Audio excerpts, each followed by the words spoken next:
Paper second शिक्षा के दार्शनिक और समाजशास्त्रीय परिदृश्य पाठ 13 चल रहा है। आज का टॉपिक है शैक्षिक समाजशास्त्र का अर्थ एवं परिभाषा। शिक्षा और समाज के आपसी संबंधों के अध्ययन से 20वीं शताब्दी में एक नए अनुशासन का विकास हुआ जिसे शिक्षा समाजशास्त्र कहते हैं। अमेरिका के जॉर्ज पाइन इसके जन्मदाता माने जाते हैं। उन्होंने 1928 में अपनी दी प्रिंसिपल्स ऑफ एजुकेशनल सोशियोलॉजी नामक पुस्तक प्रकाशित कराई और इसके माध्यम से शिक्षा पर सामाजिक जीवन के और सामाजिक जीवन पर शिक्षा के प्रभाव को स्पष्ट किया। पाइन महोदय के बाद इस क्षेत्र में अमेरिका के Dewey Snedden, Peters, Bolton, Cook तथा ताबा फ्रांस के दुर्खिम, जर्मनी के मैक्स वेबर और इंग्लैंड के ओटावे ने विशेष कार्य किया। डीवी ने द स्कूल एंड सोसाइटी तथा डेमोक्रेसी एंड एजुकेशनल नामक पुस्तकें लिखकर अपने विचारों को देश विदेश में पहुंचाया। डीवी के अनुसार शिक्षा एक सामाजिक प्रक्रिया है जो व्यक्ति के द्वारा जाति की सामाजिक चेतना में भाग लेने से विकसित होती है। इस दृष्टि से उचित शिक्षा के विधान के लिए सामाजिक चेतना का अध्ययन करना आवश्यक होता है। शैक्षिक समाजशास्त्र में व्यक्ति, समाज, सामाजिक संस्थाओं, सामाजिक समूह और सामाजिक वर्गों आदि का अध्ययन किया जाता है और यह देखा जाता है कि इन सबका मनुष्य के विकास पर क्या प्रभाव पड़ता है और फिर इस आधार पर शिक्षा का स्वरूप निश्चित किया जाता है। शैक्षिक समाजशास्त्र की परिभाषा भिन्न भिन्न विद्वानों ने भिन्न भिन्न प्रकार से की है।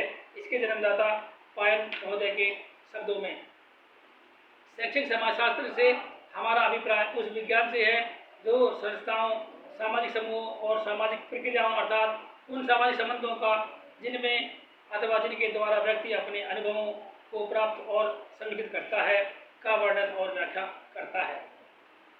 गुण महोदय ने शैक्षिक समाजशास्त्र को निम्नलिखित रूप में परिभाषित किया है।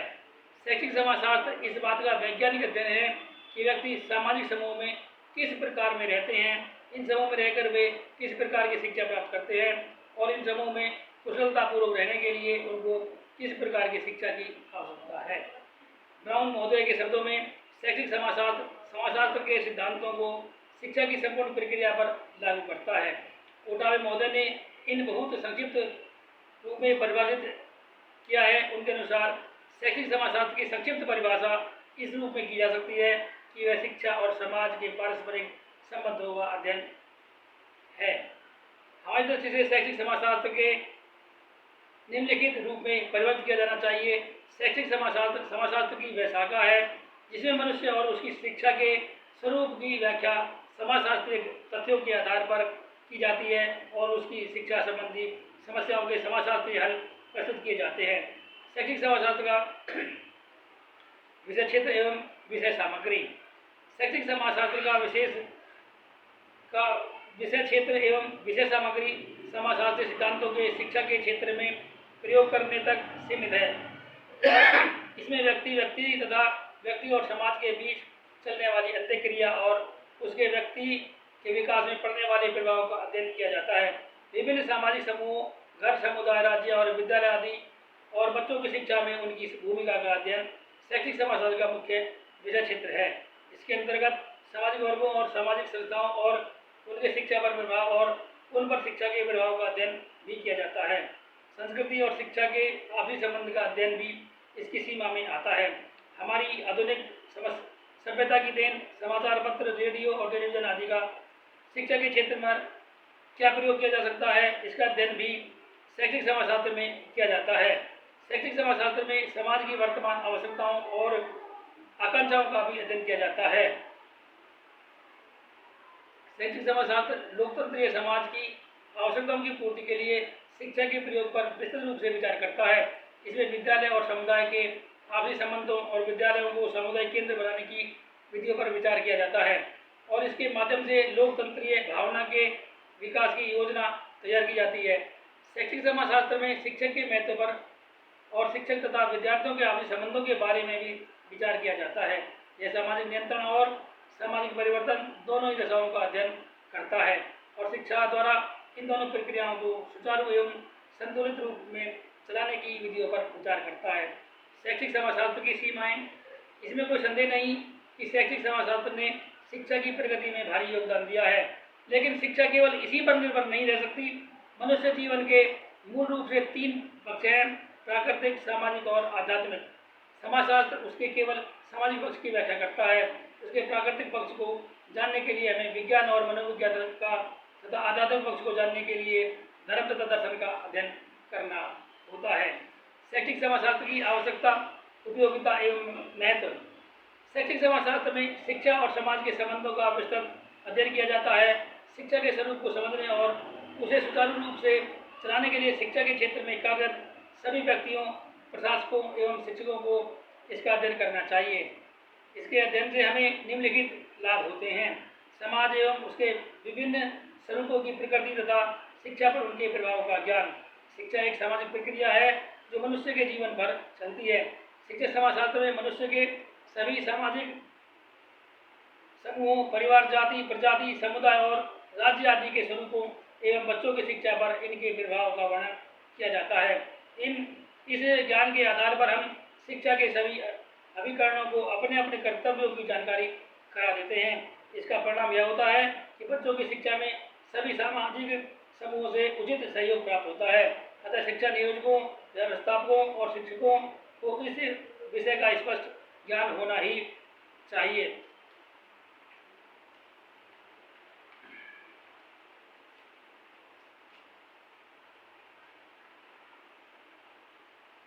नंबर 2, शिक्षा का संप्रत्यय स्पष्ट होने में सहायता।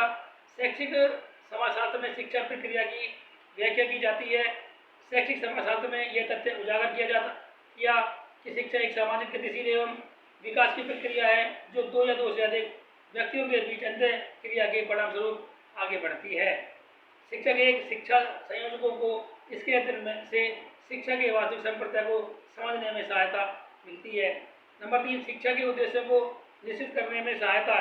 शिक्षा समाजशास्त्र में समाज के स्वरूप और उसकी समस्या को समझने का प्रयत्न किया जाता है और उनके समाधान हेतु उचित शिक्षा का विधान करने की विधियां की खोज की जाती है। इन सब के अध्ययन से हम अपने समाज के स्वरूप एवं उसकी आवश्यकताओं को समझने में सफल होते हैं। इस सब के आधार पर हम अपनी शिक्षा के उद्देश्य निश्चित करते हैं। इस प्रकार शिक्षा समाजशास्त्र शिक्षा के उद्देश्य निश्चित करने में सहायता करता है। शिक्षा की पाठ्यचर्या का निर्माण करने में सहायता। नंबर 4, समाज की आवश्यकताओं की पूर्ति सामाजिक क्रियाओं द्वारा ही हो सकती है। शैक्षिक समाजशास्त्र में सामाजिक क्रियाओं के कारणों और परिणामों का विश्लेषण किया जाता है। उसके ज्ञान से हम निश्चित परिणाम हेतु निश्चित क्रियाओं अर्थात पाठ्यचर्या का चयन कर सकते हैं।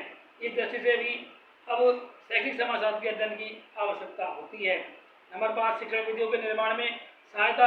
योग शिक्षण विधियों के निर्माण में सबसे अधिक योग शिक्षा मनोविज्ञान का होता है, लेकिन शिक्षा समाजशास्त्र के ज्ञान के बिना आज के सोशलिस्ट समाजों की शिक्षा के लिए उचित शिक्षण विधियों का विधान नहीं किया जा सकता। मनुष्य एक सामाजिक प्राणी है, उसके इस पक्ष को समझे बिना हम उसके लिए उचित शिक्षा का विधान कैसे कर सकते हैं। शैक्षिक समाजशास्त्र ने यह तथ्य उजागर कर कि शिक्षा की प्रक्रिया व्यक्ति के सामाजिक क्रियाओं में भाग लेने से आगे बढ़ती है। शिक्षा प्रक्रिया को सामाजिक स्वरूप प्रदान किया जाता है। इसे समझने के लिए हमें शिक्षा समाज शास्त्र का अध्ययन करना आवश्यक होता है। नंबर 6, शिक्षा में अनुशासन के सामाजिक संप्रत्यय का ज्ञान। शिक्षा के अनुशासन के संबंध में भिन्न भिन्न दृष्टिकोण हैं। शिक्षा समाजशास्त्र ने उसके सामाजिक संप्रत्यय को स्पष्ट कर हमें उसके वास्तविक रूप से परिचित कराया है। बिना शिक्षा समाजशास्त्र का अध्ययन करें हम इस बात को स्पष्टतया समझ ही नहीं सकते कि अनुशासन भी एक सामाजिक भावना है जो सामाजिक नियमों के पालन के रूप में प्रकट होती है और इसका विकास तभी संभव है जब बच्चों को समाज की सामाजिक क्रियाओं में भाग लेने के स्वतंत्र अवसर प्रदान किए जाएं। नंबर 7, शिक्षा की प्रक्रिया में शिक्षक और शिक्षार्थी का चयन। शैक्षिक समाजशास्त्र में शिक्षा की प्रक्रिया में शिक्षक और शिक्षार्थियों की भूमिका का भी विश्लेषण किया जाता है। शिक्षा समाजशास्त्र के अध्ययन के आधार पर ही आज हम शिक्षक से उचित सामाजिक पर्यावरण उपलब्ध करने की मांग करने लगे हैं और शिक्षार्थी को अपने वास्तविक जीवन की क्रियाओं में खुले मस्तिष्क से भाग लेने की सलाह देने लगे हैं। नंबर 8, विद्यालयों के स्वरूप एवं कार्य निश्चित करने में सहायता। शैक्षिक समाजशास्त्र में विद्यालय के स्वरूप एवं कार्यों पर विशेष रूप से विचार किया जाता है।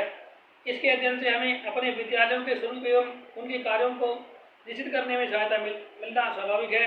विद्यालयों को सामुदायिक केंद्रों के रूप में विकसित करने में ये बहुत सहायक है। अतः शिक्षकों को इसका अध्ययन करना ही चाहिए। नंबर 9, शिक्षा की अन्य समस्याओं का हल। समाज परिवर्तनशील है, उसकी आवश्यकताएं बदलती रहती हैं। शिक्षा समाज की आवश्यकताओं की पूर्ति का साधन है। अब हमें समाज के किन परिवर्तनों को शिक्षा में स्थान देना है और किन को नहीं, ये निश्चित करने के लिए हमें समाज विशेष की संपूर्ण प्रकृति का ज्ञान होना आवश्यक है। इस विधि में हम शैक्षिक समाजशास्त्र प्रशिक्षित करता है। इसलिए शिक्षा की किसी भी नई समस्या का सही हल खोजने के लिए हमें शैक्षिक समाजशास्त्र का ज्ञान होना आवश्यक है। आज के लिए इतना ही। बने रहिए हमारे YouTube चैनल पर। नई वीडियो नए टॉपिक के साथ पाठ 14 में फिर उपस्थित होंगे। धन्यवाद।